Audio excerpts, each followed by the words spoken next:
Iyi ni radio BBC Gahuzamiryango. Ivugira i Londres kuri metero 19, 25, 31 na 41 ku mirongo ya FM mu karere k'ibiyaga binini no kuri internet kuri bbcgahuza.com.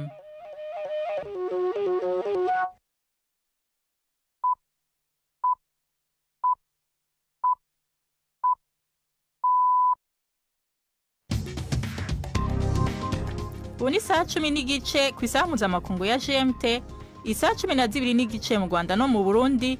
Muri kumwe na Nina Iradukunda. Ndabahaye mwiriwe n'ikaze bakunzi ba BBC Gahuzamiryango. Izi ni ingingo z'amakuru yo kuri umunsi wa gatatu itariki 20 z'ukwicumi mu 2024. Intumwa ya Amerika ivuga ko ibiganiro aherutse kugirana n'abategetsi ba Libani Beirut ku bijanye no gutanga gahengwe kugira intambara iri hagati ya Israel na Hezbollah ihere vyabaye vyiza cane. Itariki 20 z'ukwezi kwa 11 n'umunsi mpuzamakungu wahariwe agateka k'abana. Mu Burundi agateka kabo kifashe gute? Muri rusange agateka k'abana kifashe neza kuko hariho vyinshi bimaze guhora. Urabona yuko niyo hagize agateka k'umwana gahungabanye, abantu barahaguruka bakiyamiriza uba yabikoze. Indongozi z'u Burundi ngo zaje zikwiye gukura icigwa ku vyabaye muri kahise kwiduga ridasanzwe ry'amazi y'ikiyaga Tanganyika.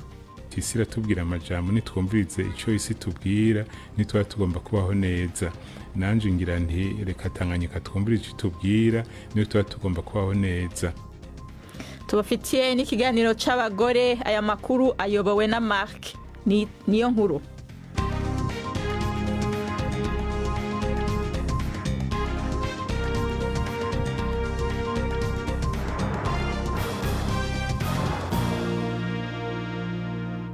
Doni ivyo vyose ni mukanya Jacques Niyitegeka ahejeje kudusomera yavugwa ku isi.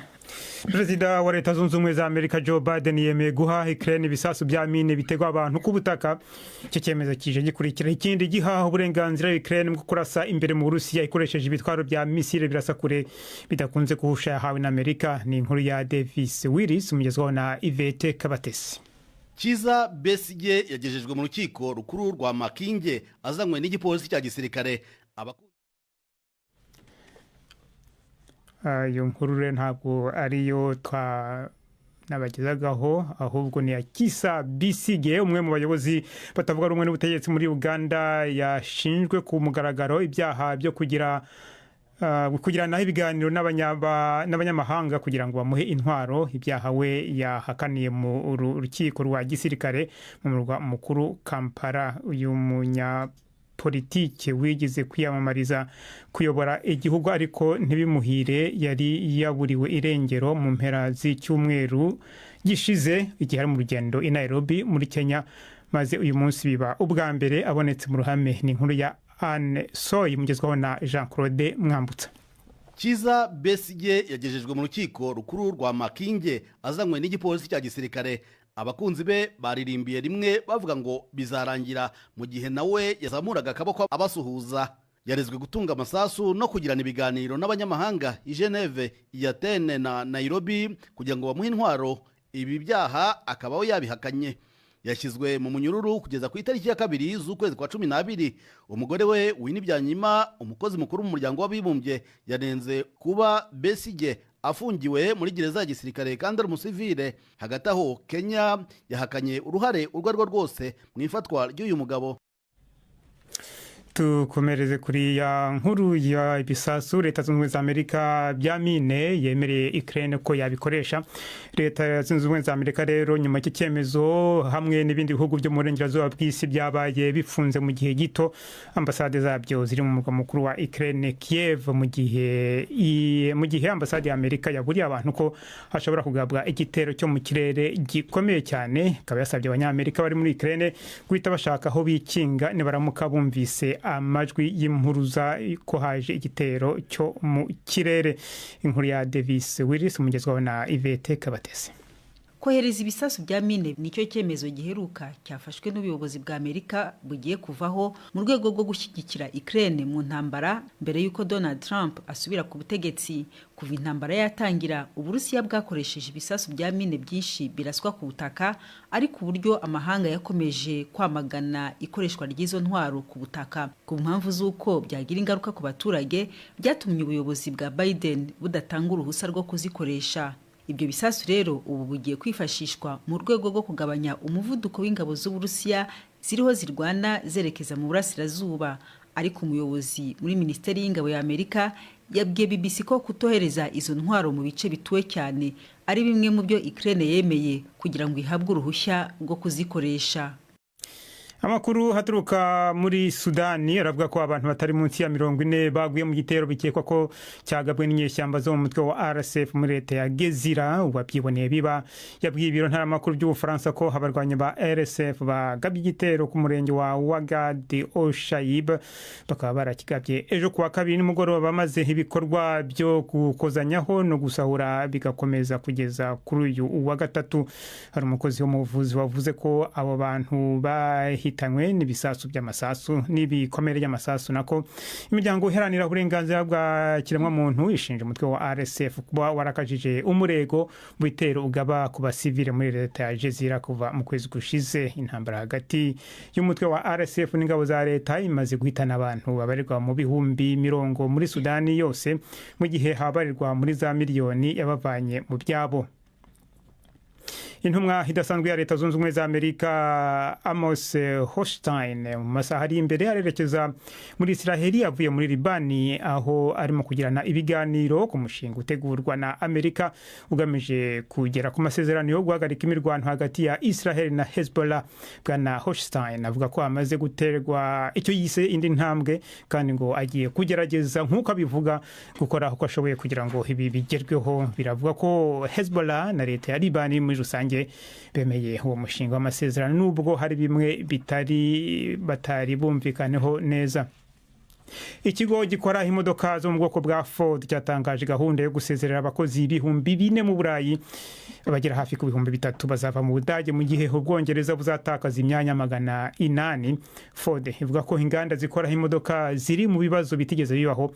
Ibyo bibazo bikaba birimo guhangana n'ipiganwa rikomeye cyane cyane kubera ubwoko bushya bw'imodoka zo mu Bushinwa, amategeko mashya akarishye arengera ibidukikije, ndetse n'ikibazo cyo kubona imodoka zikoreshwa n'amashanyarazi zitarimo kugurwa cyane nk'uko byari byitezwe.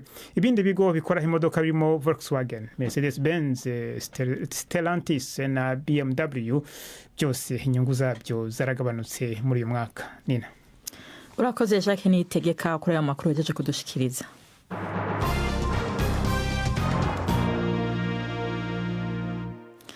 Amakuru yacu tuyahere mu burasirazuba bwo hagati. Intumwa ya Amerika Amos Hochstein avuga ko ibiganiro aherutse kugirana n'abategetsi bari Libani Beirut ku bijanye no gutanga gahengwe kugira intambara iri hagati ya Israel na Hezbollah ihere byabaye byiza cyane. Hagati aho mu bice byo mu buraruko bwa Gaza bisugerejwe n'ingabo za Israel, ishiramwe mpuzamakungu ONU riragabisha ko abanyapalestina baharugwa mu bihumbi bafise ingorane zo kubaho kubera atamfashanyo nimwe irabashikira mu misi 40. Ni inkuru ya Yolande Nere mwumva mwijwi rya Yvette Kabatesi. Umuhuza w'umunyamerika Amos Hochstein yavuze ko hari amahirwe yo kurangiza intambara ya Israeli n'umutwe wa Hezbollah, aho icyuho hagati y'impande zombi gisigaye ari gito cyane. Ibiganiro biheruka i Beirut byabaye nyuma yaho Hezbollah itangiye icyizere kuri gahunda yateguwe na Amerika. Ibi birimo ko ingabo za Israeli zirwanira ku butaka ziva mu majyaruguru ya Liban, naho abarwanyi ba Hezbollah bakava ku mupaka wa Israel, ndetse ingabo za Liban n'iza ONU zishinzwe kubungabunga amahoro zikoherezwa mu gace katarimo imirwano. Israeli ivuga ko izemera amasezerano yo guhagarika imirwano muri Liban mu gihe ibyisaba byose byemewe, ariko ibyo kurangiza intambara i Gaza byo bitarimo. icyegeranyo cya ONU giherutse kigaragaza ko imbaraga zose yashizemwo zo gufasha abanyapalestine baheze mu majyaruguru zamaganywe cyangwa zibangamirwa na Isirayeli, kandi ko ubuzima bw'abantu bugenda buba bubi kurushaho. Igisirikare cya Isirayeli cyemeza ko ibitero byo kwikingira muri ako gace bigambiriye gusa abarwanyi b'umutwe wa Hamas. Iyo yari inkuru ya Yolande Nel. Ubu naho tuje mu Burundi.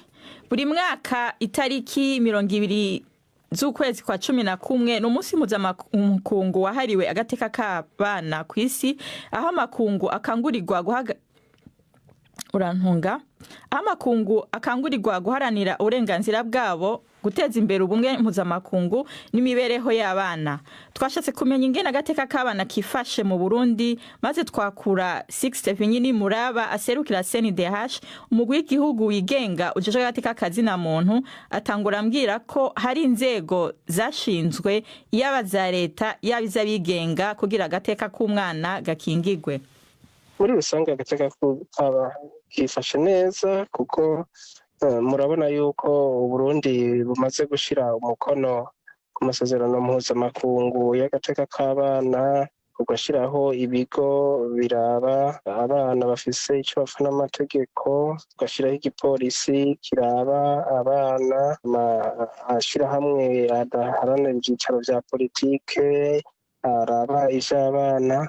Hariho vyinshi bimaze guhoha. Urabona yuko niyo hagize agateka k'umwana gahungabanye, abantu barahaguruka bakiyamiriza uba yabikoze. Ariko mu minsi heze haravuzwe ikibazo c'abana bo mwibarabara, haheze n'iminsi barigeranirizwa mu kigo c'Imunzenze muri komine Mushiha mu ntara ya Cankuzo, ariko haheze iminsi hari amakuru avuga ko bace bagaruka mu mabarabara. Bega aho bahari umuti urama w'ico kibazo leta ikwiye gufata?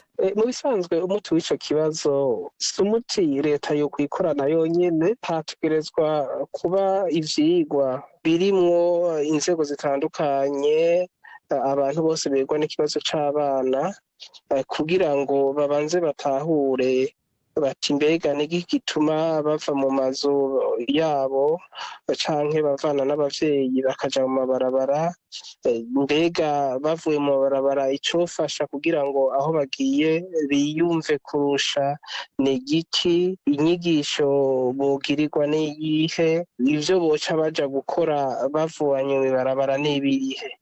Mugabo je ndabona muri kirya kigo naho muvuga ngo baravuyeyo, hariho abatari bake. Nk'uno munsi turiko turavugana hari abahungu 281, hari abakobwa 14 hamwe n'utuyoya 2 bajya bari kumwe n'abavyeyi babo. Urumva ko mu bana harimwo abashika 297.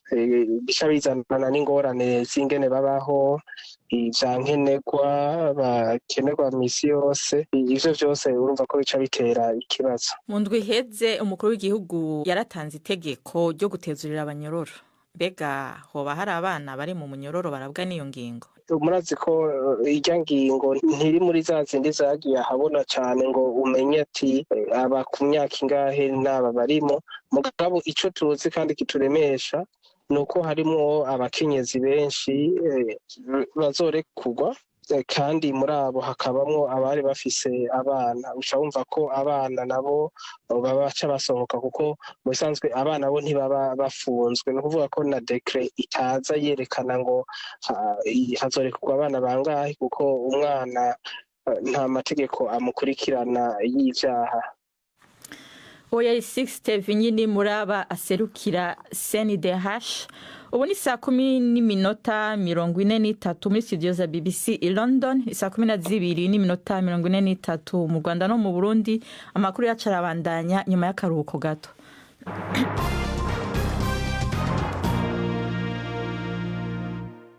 Tugume mu Burundi nyene. Iduga ridasanzwe ry'amazi y'ikiyaga Tanganyika ryabaye mu ntango z'uyu mwaka ryononye ibintu vyinshi kubera inzego zagiye zikurikirana ku burongozi bw'igihugu zitigeze zikura icigwa mu vyabaye muri kahise. bishikirizwa na Albert Mbonerane umwe mu nararibonye mu ishirahamwe Action Ceinture Verte pour l'Environnement gishinze gukingira ibidukikije. Iyi nzobere ivuga ko n'itegeko rigenga amazi mu Burundi abatari bake baritahura kutariko bigatuma abantu bubaka hatabigenewe gutyo bigateza ingorane mu nyuma. Albert Mbonerane yishuye ku bibazo vya mugenzi wacu Gildas Ihundimpundu ahatangura sigura ingene ikiyaga Tanganyika cagiye cigenza muri kahise. Ahandaraba mu mwaka w'igihumbi kimwe amajana 878 amazi ya Tanganyika yaruzuye. Mugabo muri ico gihe nta bintu byinshi vyononeka kuko nta bantu bari bwaje kuba ku nkengera ikiyaga ca Tanganyika. Hama Tanganyika irasinzira imyaka 60 yose igaruka kuduga mu gihumbi kimwe amajana 938 naho nyene si byinshi vyononekaye. Hama Tanganyika irasubira iratekana hashize imyaka 25 no kuva mu gihumbi kimwe amajana 963 na 4 irasubira iraduga. Muri ico gihe rero harononekaye ibintu bitari bike nk'uburavye abari mu Gatumba baba muri ico gihe baromotse baza kuba ngaha mu Ngagara no mu Cibitoke.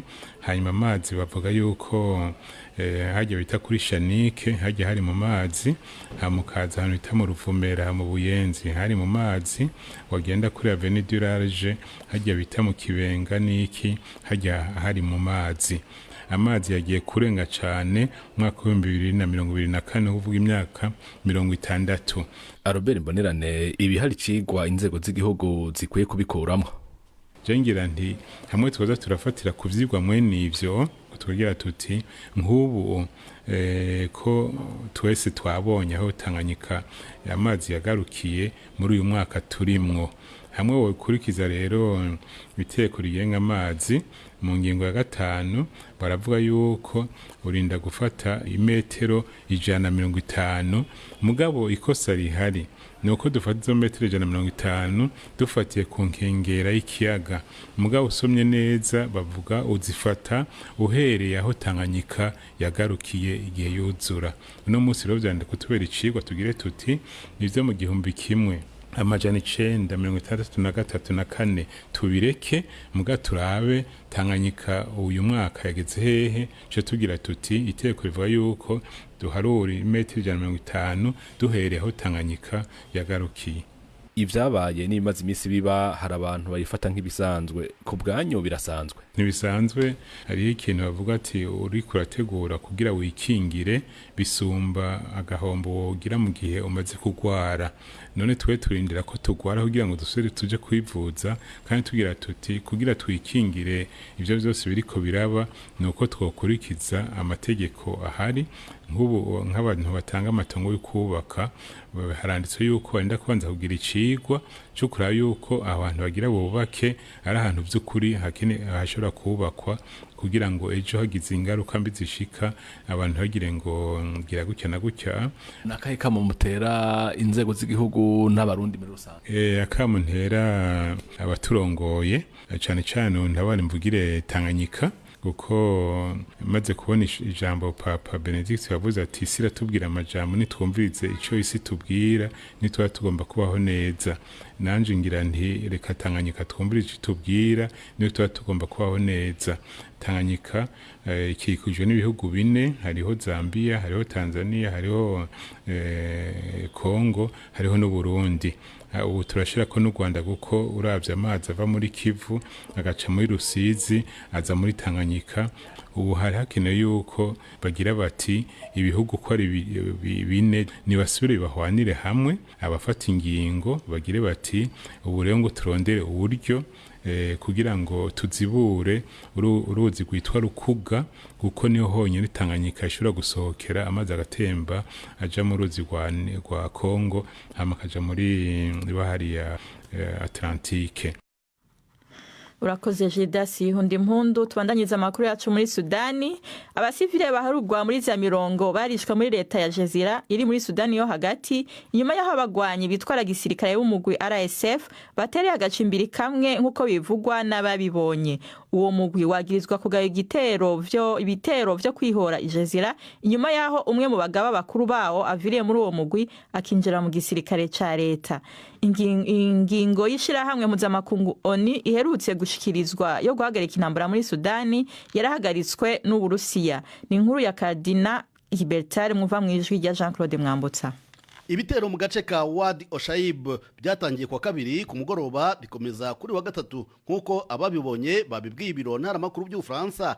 Abantu batari munsi ya 40 barishwe ndetse n'amazu arasahurwa kuva mu kwezi gushize. Uburasirazuba bwa leta ya Gezira burangwamo ibitero bya hato na hato. Ibi bikaba byaratumye abaturage benshi bava mu byabo. Leta zunze ubumwe za Amerika zirega umutwe wa RSF kwibasira abasivile barimo abagore n'abana muri iyi leta. Imirwano yadutse hagati y'umutwe wa RSF n'igisirikare cya leta mu kwezi kwa kane umwaka ushize. Impande zombi zakomeje gushinjwa ibyaha by'intambara. Hafi kimwe cya kabiri cy'abaturage ba Sudani bakeneye inkunga yihutirwa yo mu rwego rw'ubutabazi. Ubu ni umwanya w'ikiganiro c'inkino mutegurirwa na Yves Bucyana. Imikino kuri BBC gahuza miryango. Ndabashuje mwese abateze amatwi BBC. Mu makuru y'imikino, Tanzania yarayibonye itike yayo yo kuzakina imikino ya nyuma y'igikombe cya Afrika cy'ibihugu AFCON 2025 itsinze Guinea y'igitego kimwe ku busa. Umukino wabaye ejo i Dar es Salaam mbere yuko Botswana na Mozambique nazo zirara zibonye itike yazo. Guinea yari ikeneye kunganya gusa kugira ngo irangize ku mwanya wa kabiri mu itsinda rya 8. Madi Kamara yateye ku mutambiko w'izamu mbere yuko Simon Msuva atsinda igitego cy'umutwe ku munota wa 61.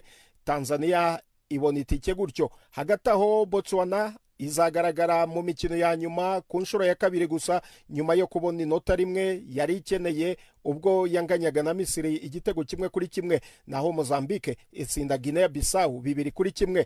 Tanzania, Uganda na Repubulika ya Demokarasi ya Kongo nizo kipe zo mu karere ka Afrika y'Uburasirazuba zizajya mu mikino ya nyuma y'igikombe cya Afrika muri Maroc.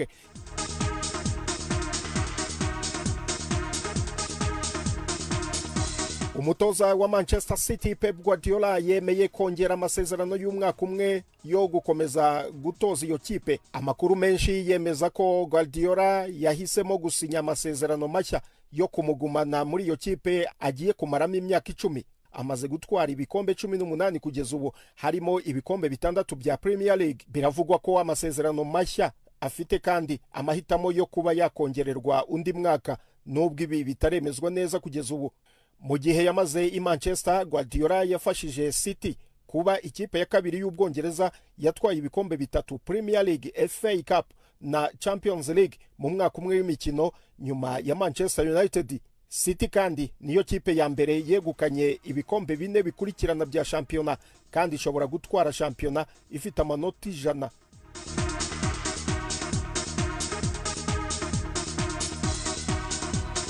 Soreze muri tennis, umukinnyi wa tennis wa Espagne Rafael Nadal yakinnye umukino we wa nyuma wa tennis w'ababigize umwuga.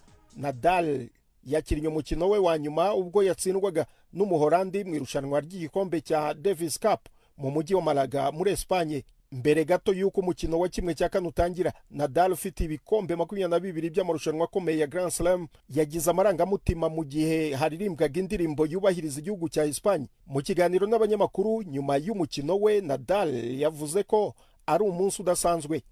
Roger Federer, uwo bahanganye kuva kera mu marangamutima menshi, yunamiye Nadal avuga ko ari we bahanganye bikomeye mu buryo nta wundi wabishobora.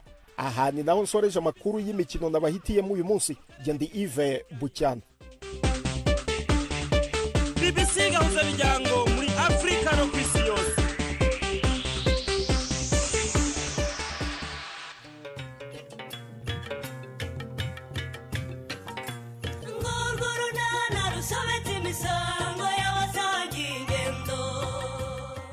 mu kiganiro cyo kuri wa kane twabateguriye ari ngeri nawe umubyeyi gito ninde nakubajije nutigiye kwinjira mu nzu akarya asize umwana hanze yewe mama ubwo rero nguravuze muzajya mwibagirwa ko mwabyaye mujye mwiraha ngo Nyiramariza azabarerera utereze wabane se yarera Nyiramariza sindi umuyaya wawe sindi n'uwa Stefano uranyumva neza niba ushakira umwana wawe amahoro uzumumvanire mu rugo mukuvanire mu rugo niko mukangisha uzi ko warusohokamo n'umugabo akinjiramo uravuze ngo azasohokamo rwinjiramo na di ni 12:45 kuri BBC.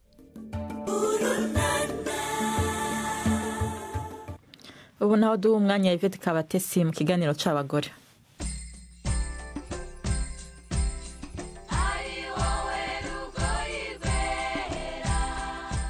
Mwireho neza. Tufaha Uwihoreye ni umukobwa ukina fencing cyangwa umukino w'inkota. Aherutse gukabya inzozi ze yahishuriye BBC ubwo aheruka kuganira natwe mu kwezi kwa kabiri uyu mwaka. Abo wa mbere uhagarariye u Rwanda mu mikino ya Olympique yabereye mu Faransa itangira mu mpera z'ukwezi kwa karindwi irangirana n'itariki 11 z'ukwezi kwa munani uyu mwaka. Nubwo nta mudari yatahanye, Tufaha avuga ko iyi mikino yayigiyemo byinshi. Kimi Yoshimura yansinze ku manota 7/15. Yego yarandushije pe yaransinze ariko ntago nabyemeye 100%. Ikintu ntigaya nuko mu Rwanda ntago dufite abakinnyi bakinisha imoso. Nibwo bwa mbere nari muye n'iriya challenge yo kugira umukinnyi ukinisha imoso. Rero byarangoye na keepinze distance ko nshoboye nataka uko nshoboye ariko imoso ubu ngubu niyo challenge ya mbere nahuye nayo ni nayo bivuga ngo nitegura iyindi competition ya Los Angeles 2028 ngomba gutangira akakanya noneho za challenge zose nagiye mpura nazo kareba ko hari impinduka zagira ariko nyene n'imyitozo myinshi competition nyinshi zigenda zitandukanye nago biba byoroshye. Hama rero mbere yuko mukina umaze kumenya ko ari we muzakina wabyakiriye gute? Ubwo ntago bwabura kuko umuyapani wamungani ku nkota biba ari ikintu gikomeye byibuza iyo bama undi munyafrika mugenzi wanjye. Gusa ikintu nakoze naragiye ndareba imikino yagiye akina umwanya ariho kwisi ari no ku mwanya wa 15 n'imbatara 16 imanya ndi ukwijana gusa ntago byigeze binkanga narinze ngera no kuri stage nta nubwo bamfite numva magaze ngiye gutsinda pe. Mbere yuko ukina warasinziriye byagenze gute? Ntago nasinziriye nararyamaga nkicura nkagenda hanze naryamye nko mu masaha ko yari ubwa mbere ngiye gukina Olympic nibaza gukuntu ngiye guhagarara imbere y'imbaga y'abantu nkatangira gukina noneho ni nanjye wari bubanze ku mukino wa mbere navuze ati uko byagenda byose ndi hano nk'umunyarwandakazi ngomba guhagararira igihugu neza arantsinda ariko arantsinda nawe byamugoye kandi koko byaramugoye kuko nimba twarakinnye iminota 9 kandi abandi barakinnye iminota 3 bakabatsinda amanota 15 batarangiza niyo minota 9 bivuga ngo namuhaye akazi katoroshye kugira ngo ansinde. Mwigeze muhura nyuma yaho? Ya nari ndi gukora interview araza arambwira ngo uri mukinnyi mwiza komeza imyitozo tuzahora muri competition y'isi nibyo ngibyo yambwiye gusa. Warababaye ariko hari isomo wakuyemwe niko natekereza.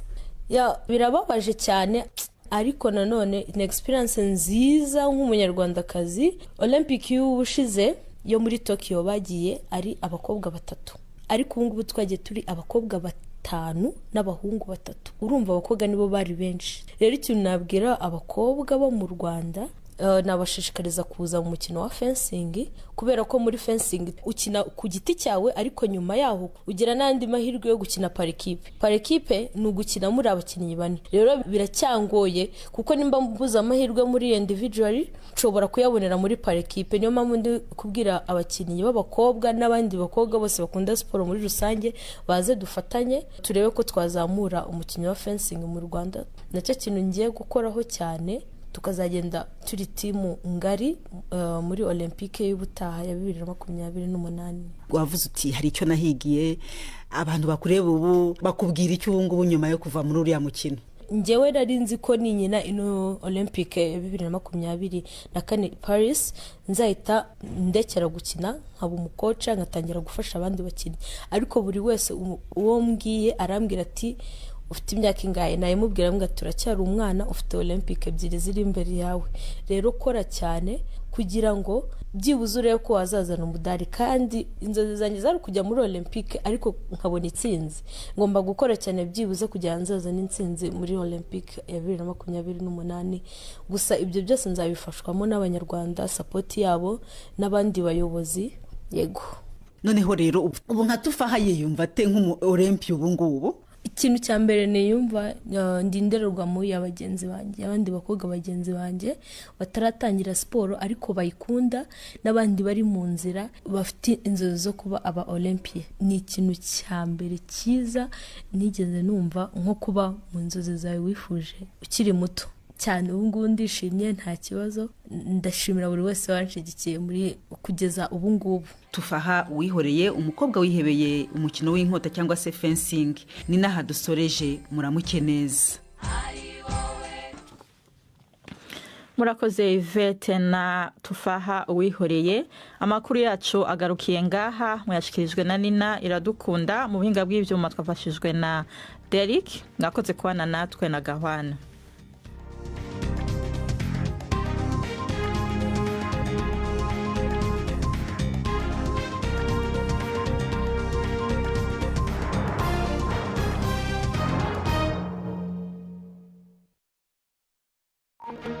Thank you.